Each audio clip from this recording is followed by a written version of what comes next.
Hey there. So I thought I'd try something a little different and start a film vlog. Kind of just a way for me to get my thoughts out about stuff I've been seeing lately, and I figured I'd start with Oppenheimer. Sorry if you can hear my fan, but I'm in North Carolina and it's hot as fuck right now.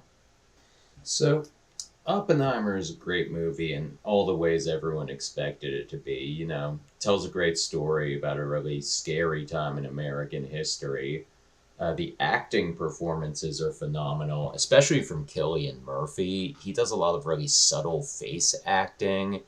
He's able to pull off that kind of performance where it feels like a character who's very emotionally restrained, but you still get the sense that there's a lot happening under the surface. A lot of people have been complimenting the sound design on this movie, which I mostly agree with. Like, in terms of the movie's best parts, like the build up to the first atomic bomb test is incredible. That's just a masterful sequence that's really exciting to watch. And the music's a big part of that. Uh, the thing is, there are some times when the score is a little over present. Like, it's a good score. I'm not complaining about the music itself, but, like, just some scenes feel like they would work better with a little more silence, and it feels like the score's just always there. Like Nolan doesn't trust the audience to know how to feel if he's not telling them with the music. So that's a little annoying at certain parts. The movie's a little confusing at some parts, especially at the beginning. They're kind of jumping around between all these time periods and characters without giving you a lot of context. It got a lot better for me as the movie went on. You kind of get used to it. But yeah, it has a bit of a jarring pace. It's a movie with a lot of slow moments, but it sort of whips you around between them very quickly, if that makes sense. One other complaint I have about this movie, and this isn't really a complaint about the film itself, but I feel like the marketing was kind of misleading.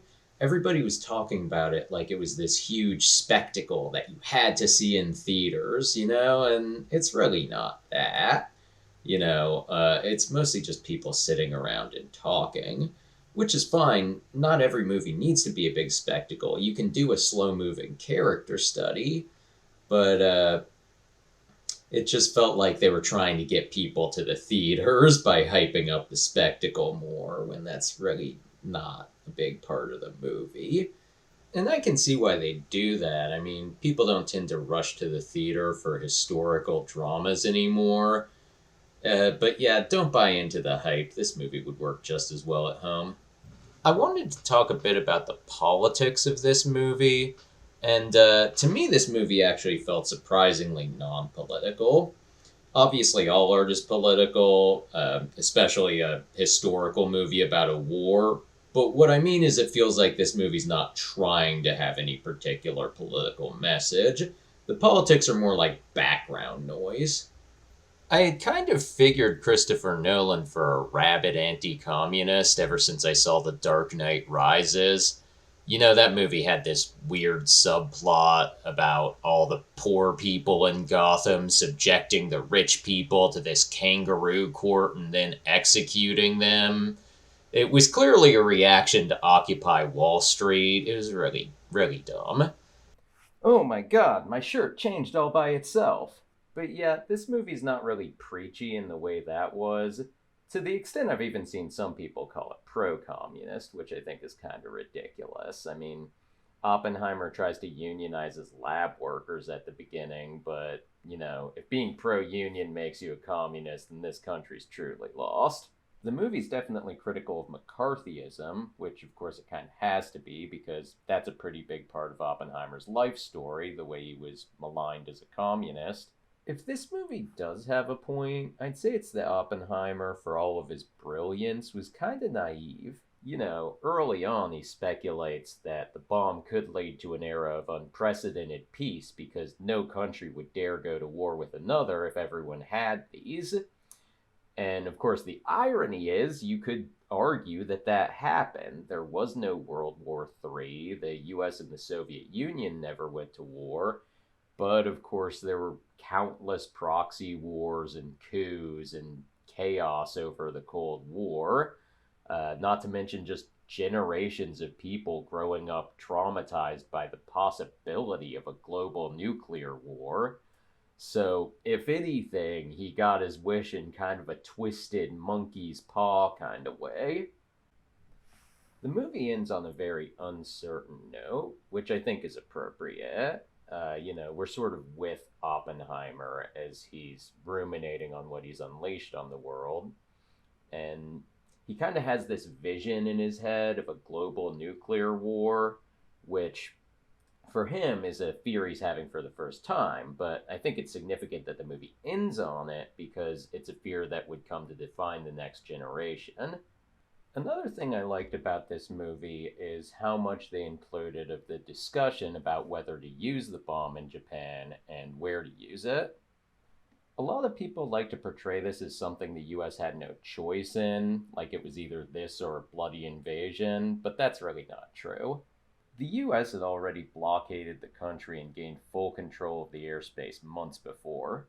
American planes were crisscrossing Japan and dropping bombs with impunity. The movie mentions the reason why Tokyo wasn't the target, which is that it had already been basically flattened by conventional bombing, and the military wanted fresh targets. Because remember, this wasn't just about military efficacy, they wanted to test the bomb.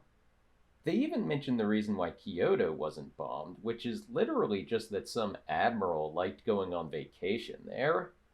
It's a crazy story, and if you find this kind of thing interesting, I'd highly recommend checking out Sean's video on it.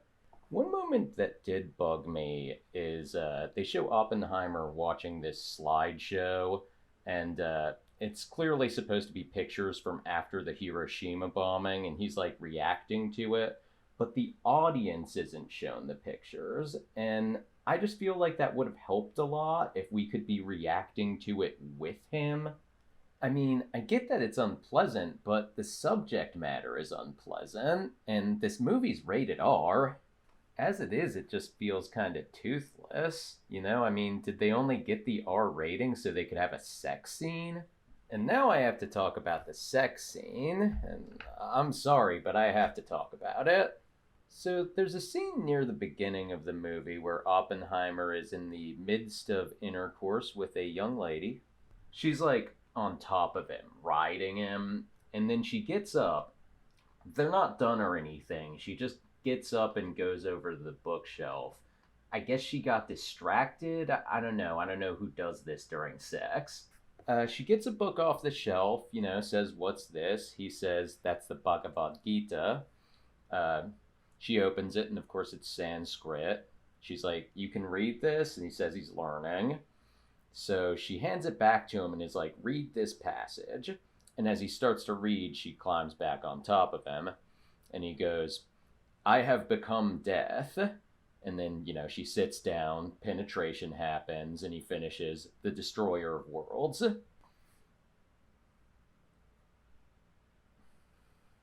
So when I try to analyze this with my high-minded critic brain, I think I can see what they were probably going for.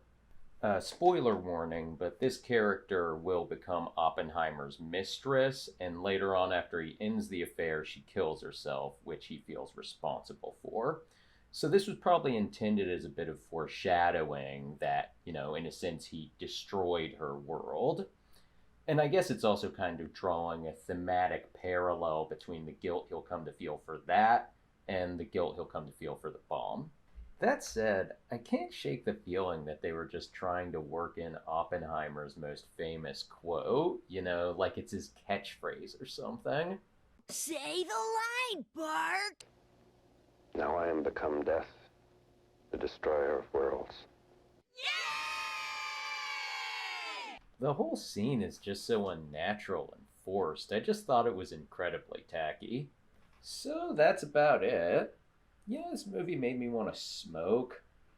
I've always hated cigarettes, but something about all those 1940s guys reclining in their suits and smoking as they gaze off thoughtfully. Like, wouldn't this review be better if I was, like, reclining in a suit, smoking a cigarette, and ruminating on Oppenheimer? I gotta start trying harder.